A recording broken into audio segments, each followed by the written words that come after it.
सवाल नंबर 1। आप विद्यालय में रिक्त कालांश में क्या कार्य करना पसंद करेंगे? आपका ऑप्शन है ए। कैंटीन में अन्य साथी अध्यापकों के साथ चाय पीने चले जाएंगे। बी। पुस्तकालय में जाकर शैक्षिक पत्र पत्रिकाएं पढ़ेंगे। सी। छात्रों के गृह कार्य की जांच का कार्य निपटाएं। डी। स्टाफ रूम में विश्राम करेंगे।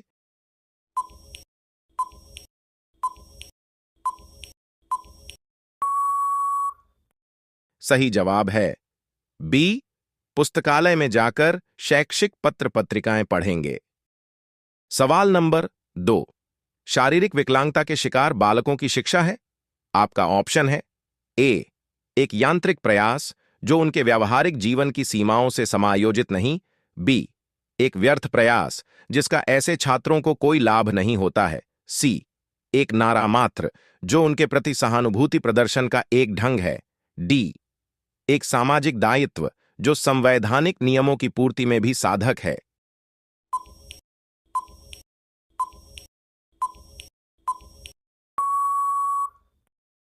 सही जवाब है डी।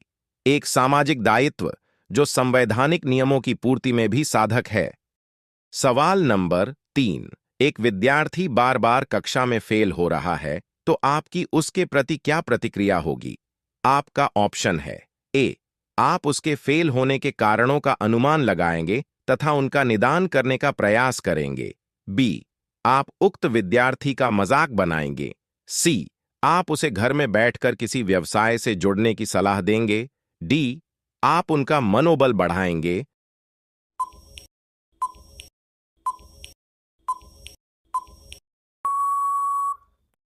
सही जवाब है ए। आप उसके फेल होने के कारणों का अनुमान लगाएंगे तथा उनका निदान करने का प्रयास करेंगे। सवाल नंबर 4। नवोदय विद्यालयों की स्थापना का प्राथमिक उद्देश्य है। आपका ऑप्शन है ए। ग्रामीण क्षेत्र के मेधावी बालकों के लिए स्तरीय शिक्षा की व्यवस्था करना। बी। सभी बालकों को स्तरीय शिक्षा प्रदान करना। सी। आर्थिक रूप से सशक्त बालकों के लिए स्तरीय शिक्षा का प्रबंध करना। डी। प्रतिभावान बालकों के लिए उत्तम शिक्षा की व्यवस्था करना।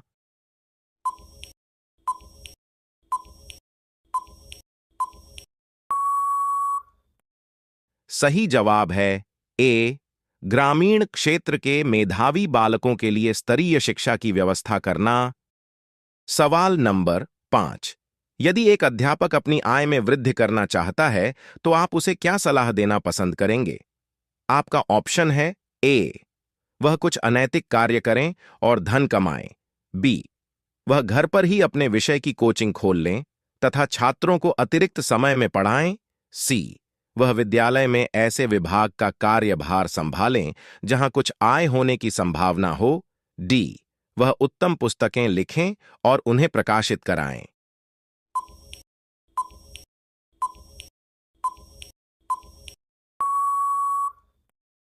सही जवाब है डी। वह उत्तम पुस्तकें लिखें और उन्हें प्रकाशित कराएं। सवाल नंबर 6।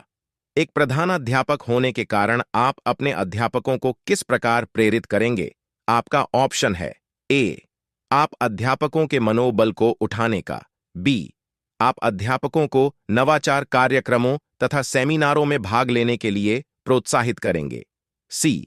आप अध्यापकों को रिफ्रेशर कार्यक्रमों में भाग लेने के लिए भेजेंगे। डी। आप दलित वर्ग के छात्रों के प्रति सहानुभूति रखने के लिए प्रेरित करेंगे।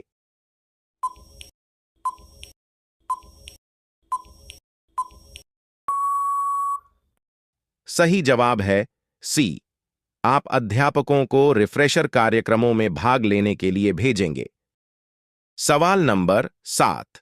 आजकल शैक्षिक तकनीकी का महत्व है क्योंकि आपका ऑप्शन है ए। इससे छात्रों के अधिगम में वृद्धि होती है। बी। इससे समय की बचत होती है। सी। इससे प्रभावी शिक्षण किया जा सकता है। डी। उपयुक्त सभी।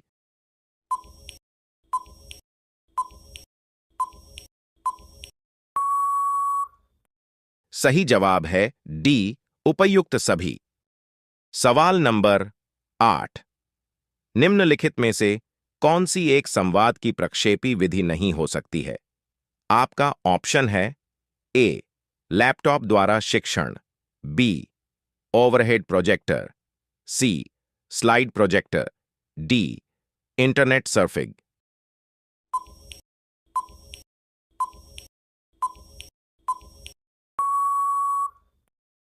सही जवाब है डी इंटरनेट सर्फिंग। सवाल नंबर 9। शिक्षा में कार्यानुभव से तात्पर्य है।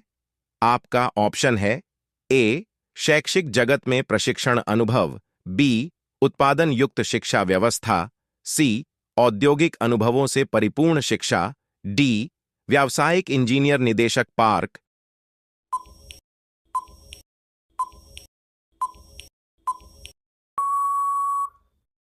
सही जवाब है ए शैक्षिक जगत में प्रशिक्षण अनुभव।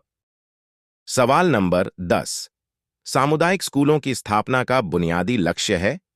आपका ऑप्शन है ए समुदाय एवं समाज के मध्य पुल का निर्माण करना, बी समुदाय का नेतृत्व करना, सी सामुदायिक जीवन केंद्रों के रूप में विकसित करना, डी समुदाय की हित साधना में लिप्त करना।